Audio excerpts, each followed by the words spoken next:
A very good morning to everyone joining in. Thank you for joining us, and we are pleased to have everyone with us. I'm Anton Thayalan, the Chief Evangelist for Luminary Learning Solutions, and I will be the voice of the webinar this morning. We welcome you to a new and improved Season 3 of Reset and Go. In continuation to Saturdays are for Learning with Luminary, we present Revive and Thrive. As the saying goes, gear up to get your learning on. In today's segment of Revive and Grow, we are discussing beyond budgets, motivation and engagement, an exchange of real experiences and validated ideas on which to leverage your success and truly thrive. Our subject matter experts this morning, and we are truly honored to have them on the panel, are Madura Amarasinghe, CEO, Pelemix Asia Pacific, and Eraj Wimalasuriya, Director Intimates, Director Sourcing for Hirdaramani Knit Cluster. Steering the conversation today is Samantha Karanagoda, a trainer with Luminary Learning Solutions. And on that note, Sam, over to you. Thank you, Anton, and good morning, all of you who are joining from around the world. It's a great pleasure to host this webinar on Beyond Budgets, Motivation and Engagement. So today we have Mr. Madura Amarasinghe, who is the CEO of Pelemix, one of the international companies, and Mr. Eraj Wimalasuriya, who is the Director of Intimates as well as Sourcing at Intimates Cluster of Hirdaramani. So, gentlemen, welcome to the conversation. So, my dear listeners, you can enjoy this beautiful conversation with the two gentlemen. So, the topic goes as motivation and engagement. I think you will recognize how the concept of motivation, this is a huge buzzword, and everyone is trying to get motivated, trying to motivate the others. It's considered as the kind of lifeblood to keep the things going. And another thing is the definitions of motivations are many, but what we want to explore actually is how does it work at the workplace in real world, going beyond the textbooks. So Madura, I just want to start with you. If you want to take this beyond on any textbook definition and anything that is deemed to be written on rock, I want to erase that. I want to hear your view. What is motivation and in real world? Okay, good morning, everyone. Basically, what I think is in any organization, there are basic principles that we cannot ignore. Talking about, stick to the sort of topic, the beyond budgets, the idea of beyond budgeting actually has been around for probably about 15-20 years now, with the coming of the software companies. The traditional businesses actually were going to a sort of sideline, and then the fast decision making, adaptation, consultant changes, and everything was actually came into the core. So then I believe the organizations to thrive, so agility, fast decision making was actually paramount important. So before we go into motivate people, we need to understand the principles. We need to understand how we could motivate people without actually budget or without this thing. So I believe in autonomy is making the decision making, decentralizing is the key to motivate people. So unless you engage people, without engaging people and giving the authority, you cannot motivate people. So that's what I believe is the key to motivate. Superb. Thank you, Madura. So, Eraj, having a diverse experience in manufacturing as well as the service industry, locally as well as abroad, How do you bring your perspective into this? Thanks, Sam. Good morning, everyone. Thanks for having us. You know, like Madura said, it's not a cookie cutter method. Motivation is fairly diverse. I think motivation is, basically what drives a person. What drives a person. That courage to continue in this present context. That what gets you out of bed in the morning. So for me, motivation is that what organizations, what leaders do to get people engaged and connected to the business, is part of a wide dynamic, which I guess we'll cover across this conversation. So, Eraj, do you ever get demotivated? I think it'll be a lie to say that nobody gets demotivated. I mean, everybody, there is always a downside where people, have their low points. And that's normal human nature. It's how individuals pick themselves up, how you look out for your support networks, and how organizations also provide that support network and that direction that picks people up and moves them forward. That's important. Wonderful. So actually, you brought up some interesting buzzwords, which I will be picking up once again down the conversation. Network of support, right? So, which was a really interesting one. When we look at motivation, people think that this is some sort of a magical thing that you have to feed into all of your employees, kind of thing. But when you do this, we have to see whether it is impacting our real work. So that is why we are saying motivation is a way of getting continued efforts towards a specific goal. Because people can get motivated and then they can do so many things which are not taking the business or the organization towards where it wants to go. Madura, how do you handle this kind of situations? Well, like I said before, creating a good culture is the key. Creating a good culture cannot happen overnight. So it is a long process. I would say it's a journey rather, because it's a continuous process. You can start somewhere, but you cannot see the end. So creating the right culture is the key to motivate and to that probably the stepping stone. So again, getting involved, getting people engaged in not only in the key areas, exposing them into more larger framework, because the decentralization is the key, whereas they have to see that they are also part of the organization in every aspect. It's not only the job that they do, but also in decision making, in terms of identifying the customer perspective, in terms of identify the company goals and objectives and where the journey is heading to. So if you're key, at least it's good that if you can get all the employees involved in that, but sometimes it's not practical depending on the organization size and how the metrics work.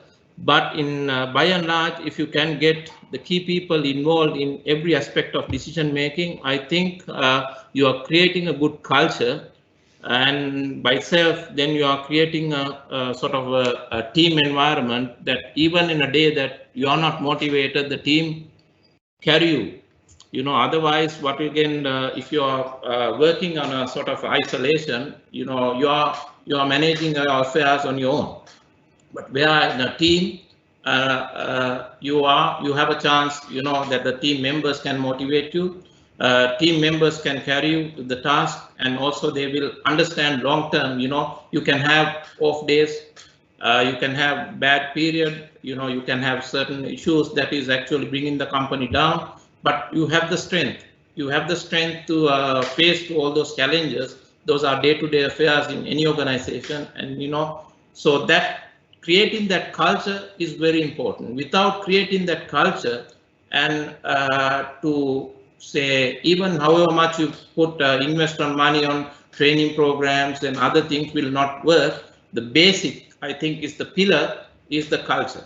Creating a good culture where everybody is part of the team and decision making. You can say, for the name's sake, we are a one big team, but in the processes, if that is not being seen, then you automatically know that yes, they say we are a part of a team, but when it comes to decision making, when it comes to the important matters, that we are not get involved, they are not get engaging us in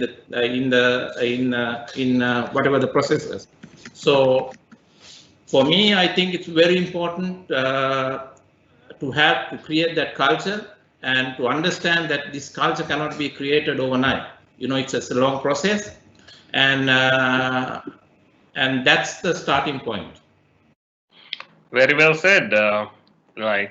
Saying we are a team, we are a family, does not sustain, right? So it's all about getting everyone engaged, which is a very valid point. Something that we have noticed is that in our earlier conversation, we talked about motivation is very diverse and it cannot go as a cookie cutter model. Am I right, Eraj? So given that, we have observed that motivation is a very complex formula which involves the stage of life that we are in and the demography, like where we live, what kind of age group or social group that we belong to, and our individual ambitions as well. So, Eraj, you have diverse experience, Sri Lanka, Bangladesh, Vietnam, and many other countries, as well as you have gotten teams working in other countries as well. So given all that context, how can we create motivation in a more individualized manner? Is it practical? Yeah, Sam, that's a very good question, but a question probably that will take probably about a day to have a discussion around. But, I think Madura touched upon some very important points about creating a culture. I think that's your bedrock of any organization. You can do, you can bring all the magicians in the world, but if you don't have that self-sustaining long-term culture, it's very difficult to drive these things through. To answer your question, can you create one model? No, I think that's quite difficult. Individuals are very unique. Like you said, what motivates each individual internally and externally, as in the textbook says, is very different. Then I think, again, what stage of your life cycle are you in? What are your priorities? So I think you need to be dynamic. I think this is where leadership comes into play. I think it was Napoleon who said this, but I may be wrong, but said that a good leader will define the reality and create hope. That's a very powerful statement because especially in this context. Again, like Madura said, you can set out your goals. Just setting out a goal is one thing. A lot of companies set out goals, set out budgets, set out KPIs, but a leader needs to define that reality and create that pathway. That is one. There's a lot we can discuss there. And then also it's about that motivation where the leader believes and shows hope that the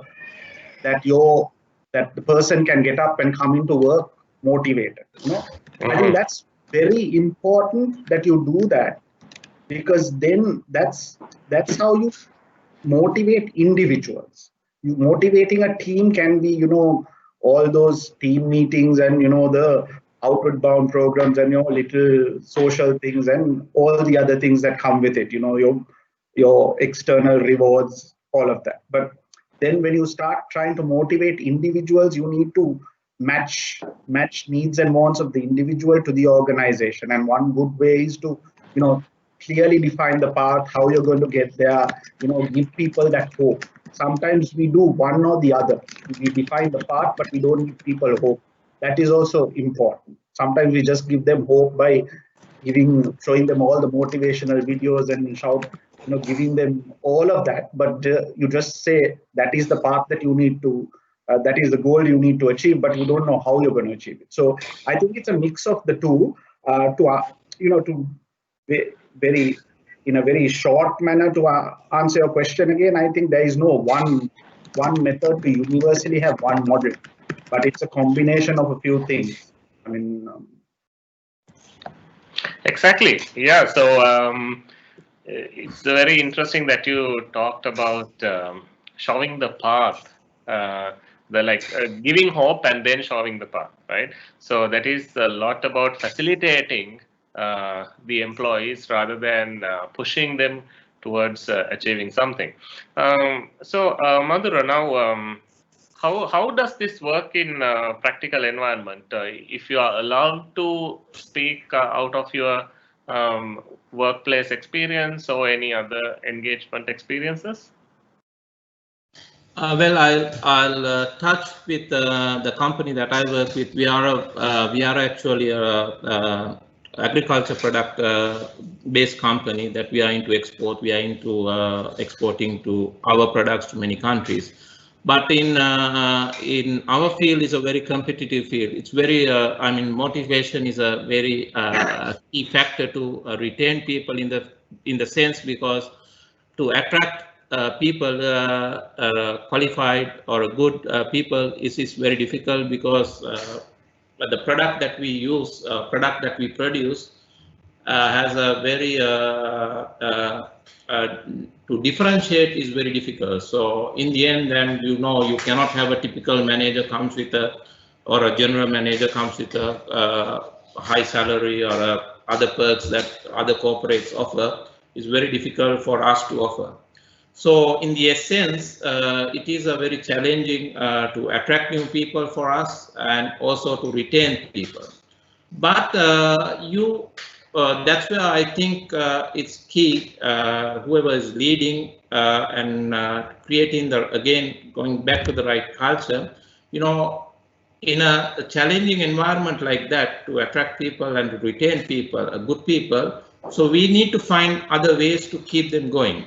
So we need to, I personally believe, when you are talking about adding value to the employees in terms of giving training, exposing them to other areas, job rotation, all those things, we must look at it not really in a selfish or a sort of a short-sighted manner, in a way that your company is going to benefit. But I believe as a CEO of a company, we have a moral actually obligation developing or enhancing the talent pool in Sri Lanka. So if you look at in that way, if you really look at, you are going to train people, you might not stay in the company, might go, but at least if you have done your part to enhance the talent pool in Sri Lanka by training them, getting them a different exposure, giving different values. So that person, when you join a company, join as a raw talent, but when you're leaving the company, you are you are taking it more with you. Yes, it might again come back to the same question, it's going to be very costly for an organization to train person to why not keep it, but you must not look at it in that aspect. You must look at it, the bigger picture. You need to do it this way or another anyway, and if it's not going to benefit you, it's going to benefit somebody else. But in the end, in the long term and a macro view, you are actually contributing to enhance the talent pool in Sri Lanka. Interesting point. As you said, it's not easy for every company to spend a lot of money to motivate people, and also people might leave after getting motivated, etc. But Madura, now we discussed a lot about how the companies and the management is working hard to give motivation and develop motivation in the employees. But do you think that role of the managers and the leaders is sufficient, or how about the role of the employees? It has to filter down. Actually, you cannot. You have to start from top. You cannot. That's why I initially the first when you started the conversation, I said you have to get them engaged. You have to get them engaged in every process of the company. You cannot really say, okay, this, say for example, the bureaucratic way is to decide on certain budget and the objective or board or something and a top management. Maybe very few are exposed to that. But here I believe in a principle that you get more people get involved in the decision making to engage in where we want to go. So if you do that, it will actually filter down to the employees as well, and then they will have small teams. In our organization, of course, we have team reviews. They are talking not only about the job in hand, but they are talking about the company objective, where we want to go, where we want to go in short term, long term. What are the objectives, what are the challenges, not in facing the company, but also as a industry. So I think by getting them to involve, by exposing them actually to those areas, actually valuable input can come. But no, to again come back to the thing, but it is a actually requirement to get everybody involved, and through that process, your objective should be to motivate everyone so that they become part of the organization, a true part of the organization. Exactly. Yes. They have to be a true part of the organization in the sense that they also have a feeling that we should work towards these goals and we have to ensure this is done. So Eraj, within the same context, there is something called peer education, where the employees at the same level educate each other about the processes as well as the things outside their processes. Can we create a concept of peer motivation? And have you practiced something like that during your career with the apparel industry as well as the banking industry? Yeah, I think this goes back to probably a conversation we've had early part of this conversation where we looked at the demography. I think now in the present context, we are in a situation where within the corporate world, you will have the Gen X, Ys, and Zs working together, possibly some of the baby boomers also tailing off.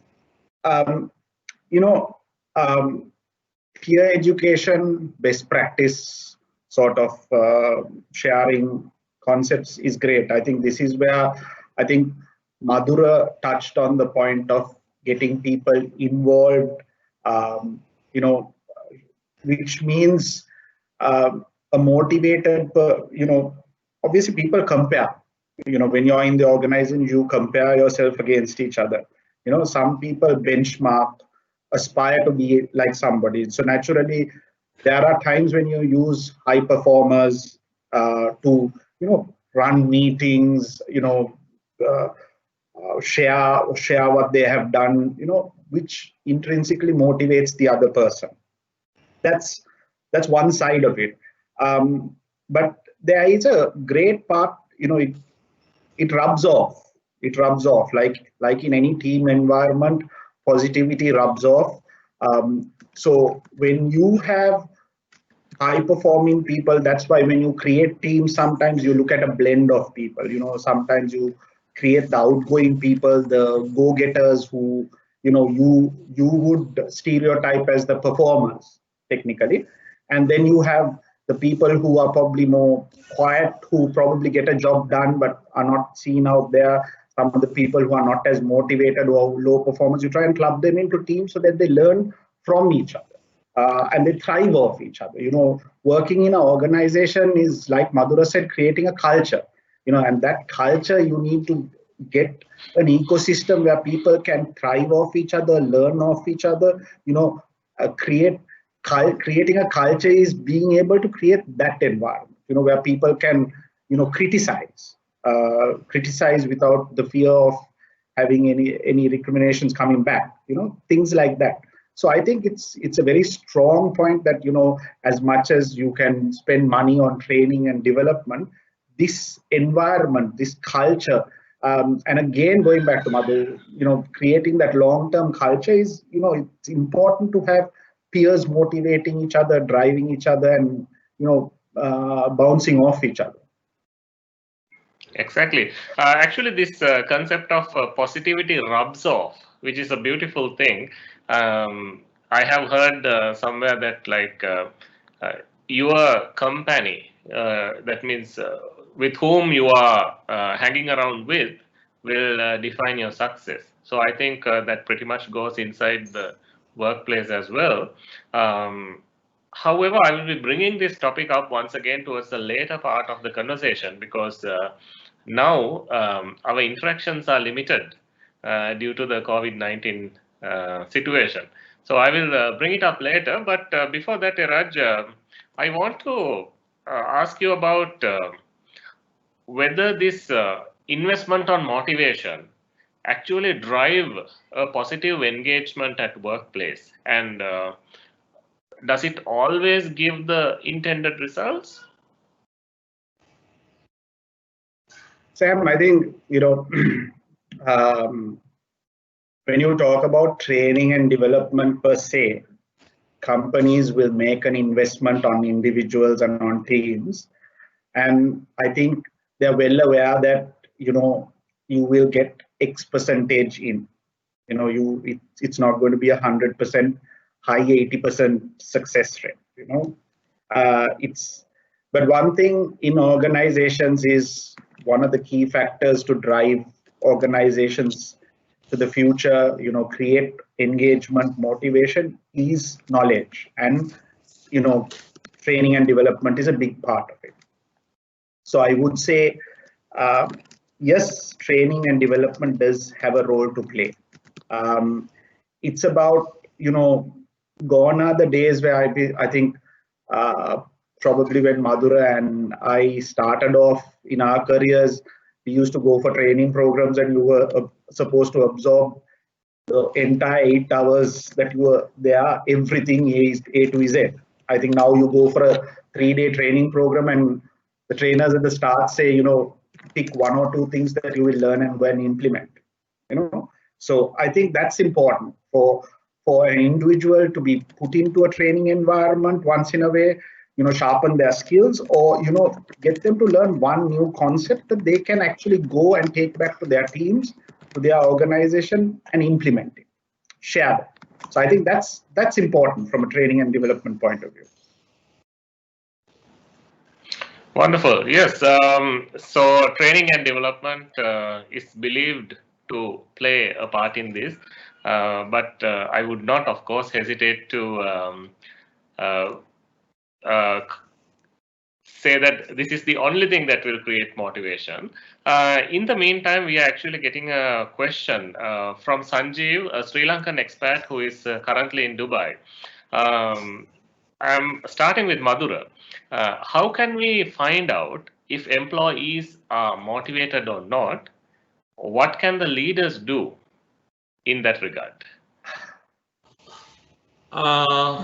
Well, to answer that, I think there are a lot of parameters you can check to see whether people are motivated. Of course, you can go by the results, but also you can go by the turnaround of the employees. You can see the challenges, the initiatives taken without actually the initiatives coming from the lower ranks, and also the other projects that the employees coming out with to align themselves for the company objectives. So those are the parameters actually you can check whether people you have a highly motivated team or not. Whether it is artificial or authentic, it is something that we need to really depends on the organization, But I think those metrics are important to know it's not you are measuring those things from top. You have to get involved.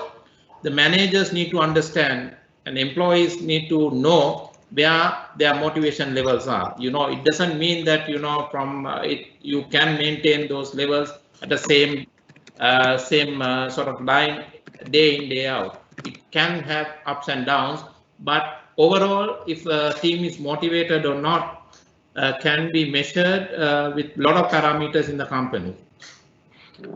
Excellent. So before I add my comments, I would like to hear from Eraj. What is your motivation meter? What is your yardstick? Or it's not the yardstick actually. It's kind of the litmus test that you use at workplace to see whether people are demotivated, and how do you manage that? I think obviously the easiest way to get out of a question like that is to say, your financial numbers. That can be one side of it, but I think there is more to it. I think a litmus test in looking at individuals, litmus test of looking at individuals being motivated is about how they conduct themselves at meetings. Do they contribute? Do they are they engaged in things more than their workspace? What is down to them? Are they going out of their way to do things which shows that they want to do more? Yeah. Naturally, it's also being closer to your teams. You understand when people get demotivated, if you have a small link towards them, then you understand this person is going through a bad period. Those are probably the softer sides of things of figuring out that a person is demotivated. Naturally, KPIs, financial numbers, little disciplines that you need to put in in a process where they tend to slack on processes. Those are things probably that are much more easier to pick. But there is the softer side of things that sometimes we miss, and then you have people. I think for me personally, it's more than having people being demotivated. It's people not being motivated enough or disengaged, where people will come to work, do their thing, and move on.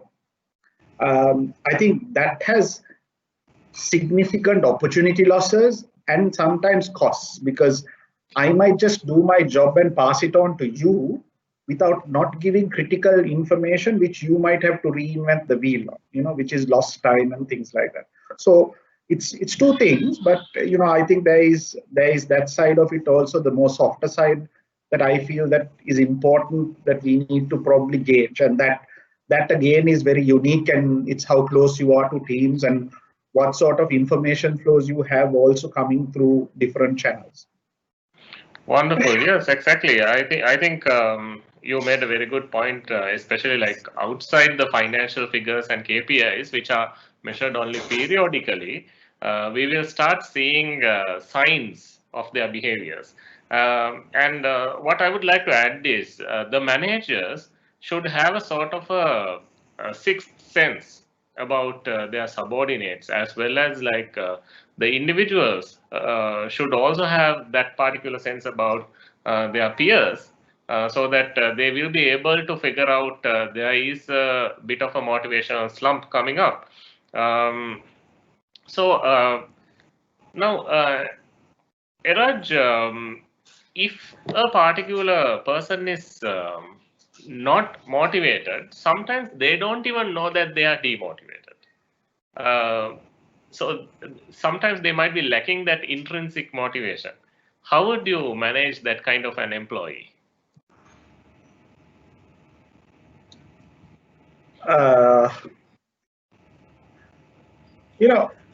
First is, I mean, when a person doesn't know that they are demotivated, one of the biggest challenges is how does the outsider know whether the person is motivated or demotivated. Like I said, if I've been working with a person and then I see behavioral changes or attitude changes, then probably that's a touch point that I would recognize that person has probably, that person's motivation levels or engagement levels have waned. Naturally, the numbers aside, I won't touch on that because those are more obvious things. Then it's about, redefining purpose and meaning, probably going and redefining the person's goal. It's sometimes to do about, is the job role, is the person continuously failing in the job or not succeeding in the job? People talk about intrinsic motivation, and one of the big things that intrinsic motivation is the thrill of the chase and the actual recognition of this thing. Sometimes it's not the bonus or the promotion, it's, I've succeeded in doing something.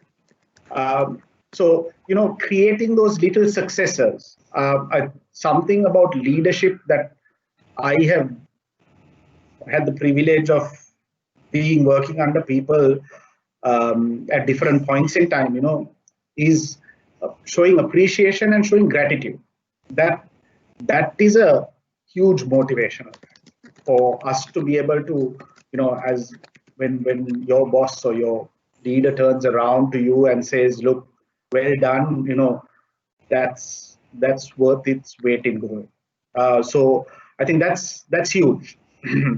Redefining purpose, creating progression options, expansion of roles. Sometimes, people need a change of scenery. And probably understanding their life cycles.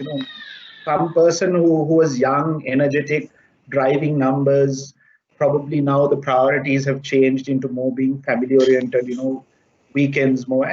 So you've got to be have a level of empathy to understand those changing dynamics, so that as you create that path and show them those goals and create that hope, you align those accordingly. I think that's the best you can do.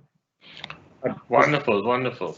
So Madura, now in the early part we discussed about importance of building a culture, as well as giving authority to people, decentralizing.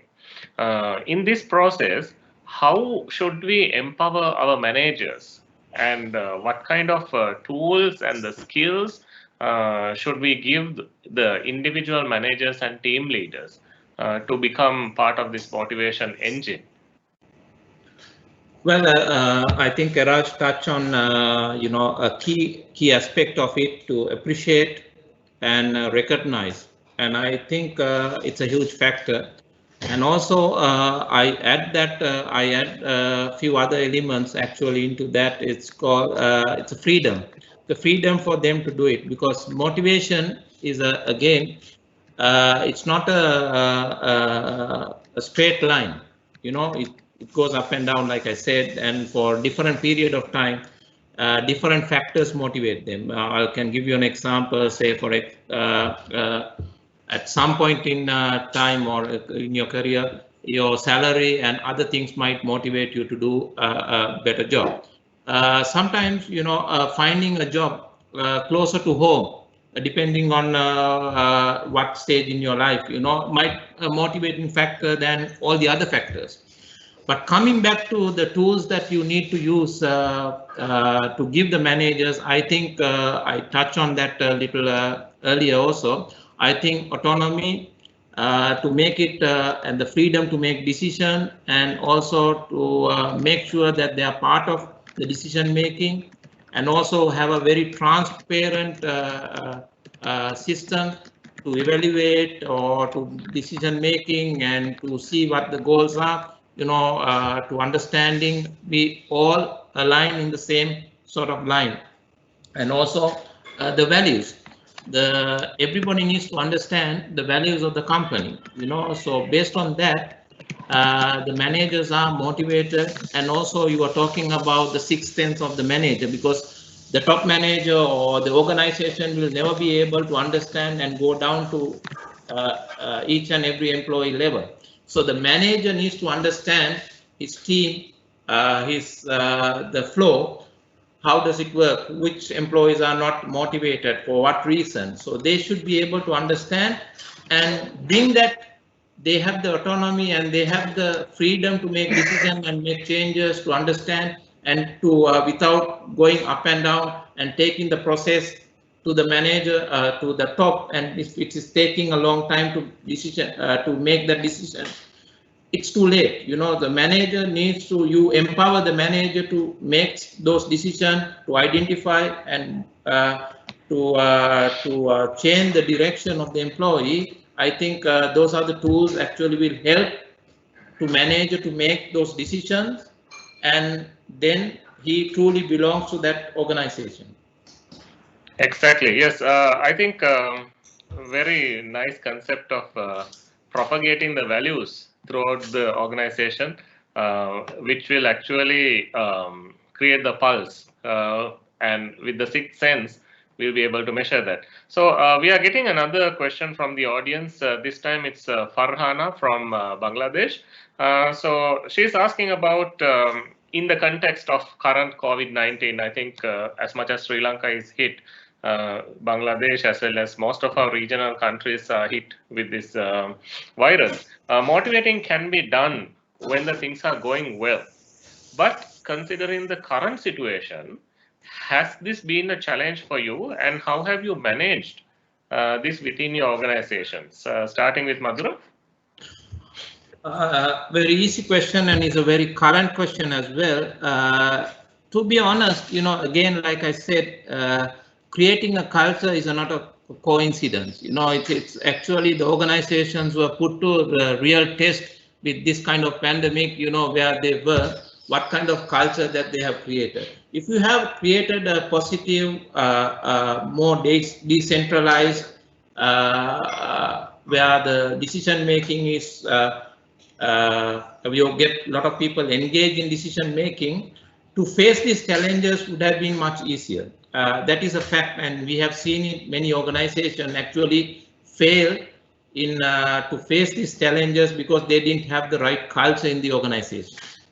And with my experience, I think with facing these challenges was much easier. Challenge remain the same. The challenge will not go away just because you have a positive culture. But how to face that the challenge actually is much easier, even with because the decision making, the engagement, and also the ideas of facing it, even whether it to be pay cuts or to work from home or whatever the measures that you need to take. Some are drastic measures, mind you. To face this the pandemic, you have to take certain drastic measures. But if the culture is at the right place, if you have spent time and money over the years to create that right culture, to face this, to understand the employees that we need to do this in order to face this challenge is much easier. So again, the organizations who haven't really spent enough time to look after the welfare and create that culture cannot overnight really come and say, look, guys, we need to get everybody's support to make those decisions. They can do it as an authority level, but to implement those decisions is much difficult actually if you haven't had that culture created in the organization. So Madura, you have done the right thing by creating that culture and decentralization, so that as I observe, you are getting the payback of that investment right now. So I want to turn towards Eraj. Eraj, this second wave emerged out of nowhere, and then we had very little time to respond, especially being in the apparel industry ecosystem. I believe you might have to have rapid reaction.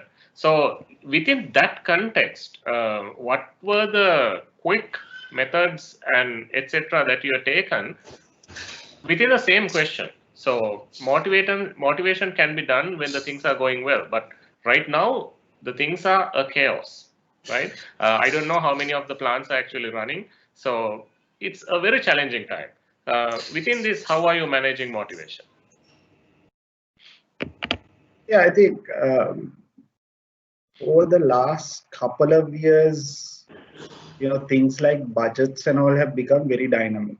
Things change, the business environment changes every couple of months.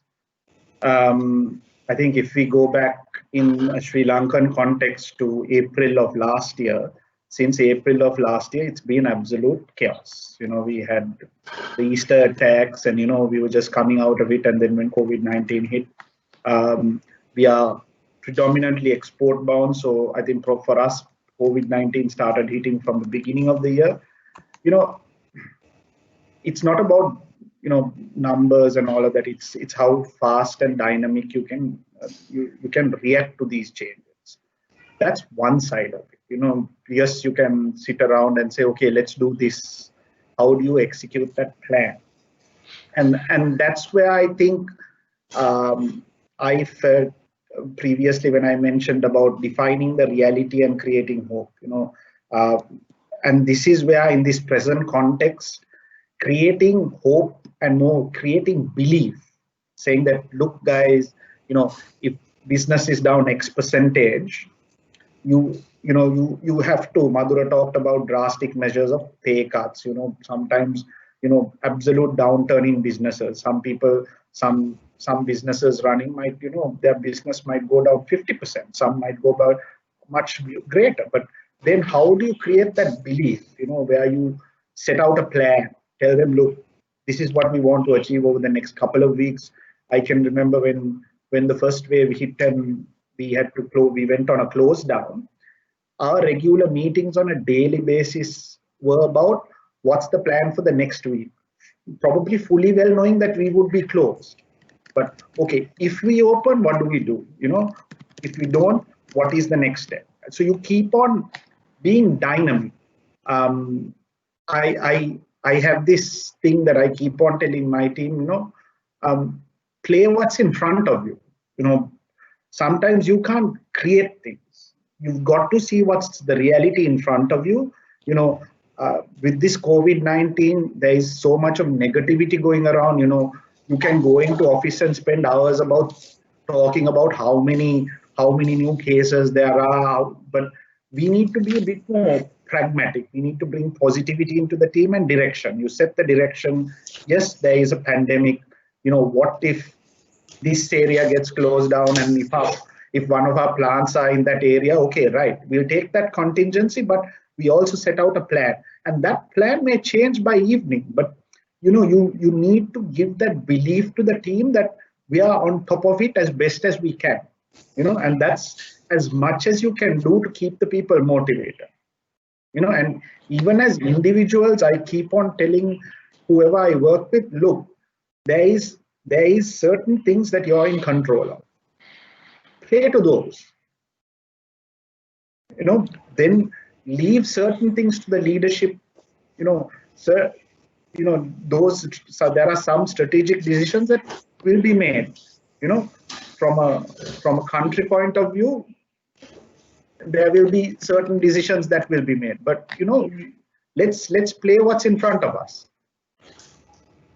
Great. Yes, I think we have to make that dynamism a part of our life right now. As you rightfully said, sometimes you plan to run a production in the morning, and then by the evening you get a message that there will be curfew or lockdown in the area. So with all this, I'm very sure that the managers are going through a tensed time.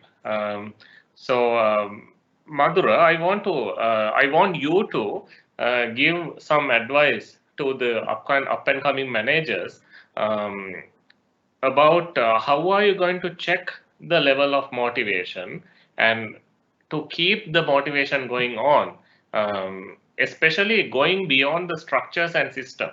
How do you manage to radiate that motivation and confidence among the subordinates as a manager? I think Raj touched on something very positive. I think it is applicable to any situation to play in front of you. You just control what you can control, because don't think anything else, because certain things are beyond you. In this sense, what I have told my managers, you have to find any situation, you need to find a positivity. I'm sure any situation there's a positivity, and also this is all temporary. I think as a country, as any situation, we have faced worse situations than this, and this should not be considered as a worse situation. So in order to motivate them, you need to go to the basics and saying, look, we are all in the same place. It's whatever the level that you are in, you are all in the same place. Probably you are earning 50,000 and you have to take a pay cut is equivalent to somebody is taking 500,000 and taking a pay cut. Don't go into numbers, don't dwell in a lot of things area. The situation is the same for everyone. So you need to find some positivity to stay motivated. So the managers actually, you can't again go back and tell this to the employees. No, it doesn't work. You pass that message. You as a leader, you act in that way, the message automatically filters through. If you are panicked as a leader or the person who are in charge of the situation, you need to. So certain situation like Eraj mentioned, it's beyond you. You don't know when the curfew is going to be imposed. You don't know when the factories have to close. You don't know whether you will have to close the factory for 14 days because for some reason one of your employees get infected with COVID-19. Those things actually beyond you. You cannot really counter those each and every situation. You need to take it into account what you can control and try to do your best to control those situations. I'll give you an example. Sometimes you might not be able to send any goods to your customer because of the restrictions in production. You don't have enough cadre. But staying with the customer is something that you can control. You can keep posted. You can stay with in touch with the customer, keep him posted. That is something within you. Do the basics. Try to find a positivity. Keep everybody, and also the biggest thing is you're all in. Your starting point is the same because it's not to your organization only. All the organizations are facing, not only in Sri Lanka, all over the world, same situation. So you have something positive. It's not end of the world. You need to find something positive to keep, and doesn't mean that you bet only on positivity. You need to plan it. You need to look at each and every scenario. Failing with this, you need to stay in touch. You need to plan and you need to think about all the scenarios, but don't try to control things that you cannot control. Like Eraj correctly said, play in front of what is available to you in front of you. Don't think about what is going to happen. Don't bring in scenarios that you cannot control. Yes, very well said. So we are coming into our very last question. Eraj, what are your thoughts on this particular topic we were talking right now, and what can you add to what Madura just said? I think managers need to be close to your subordinates. I mean, that's whether at management level, board level, so irrespective of what your rank and file is, if you have subordinates, you need to be close to them. That's the first part of motivation. If you're not close to them, you can't motivate them or drive them. Absolutely no way, because that's where you create the belief and the trust. Leadership is about trust. So I think that's hugely important. I think a sense of purpose is very important. We've coined it, playing it in front of you, being positive. If you get into the theory for it, recently Simon Sinek talks about the why, the golden circle. I think managers need to bring that sense of direction by bringing that purpose in. matching the organization's purpose, the organization's why to the personal purpose, which then your subordinates also connect into. They understand why this guy is doing something. Why is this person saying this? Why does he or she believe that this can be achieved? So as much as you break things down, it's creating that sense of purpose. Communication is key, like Madura said. You have to be connected to your teams very closely. I think Farzana, if I'm not mistaken, asked this question in Bangladesh, during this time of COVID. This time of COVID, Microsoft Teams, Zoom has become, the panacea to all of our questions, But then, even through Zoom, even through WhatsApp, you keep connected to the people, keep talking to them. That's the only thing you can do,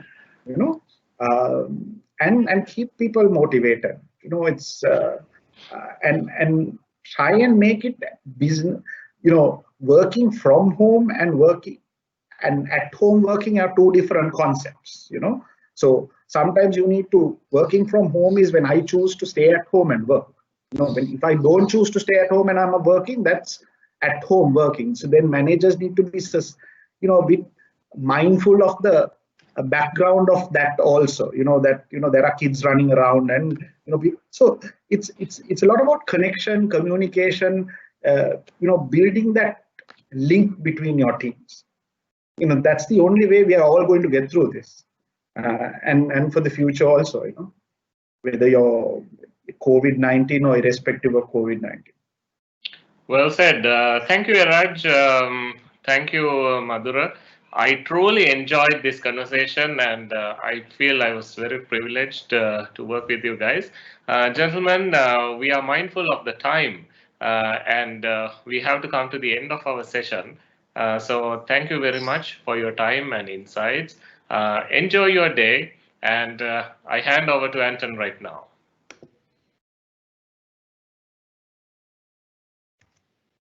Thanks, Sam. Thanks, Madura. Thanks for having us. Well, gentlemen, sadly, all good things must come to an end, and in what seems like a blink of an eye, certainly an hour has passed us by.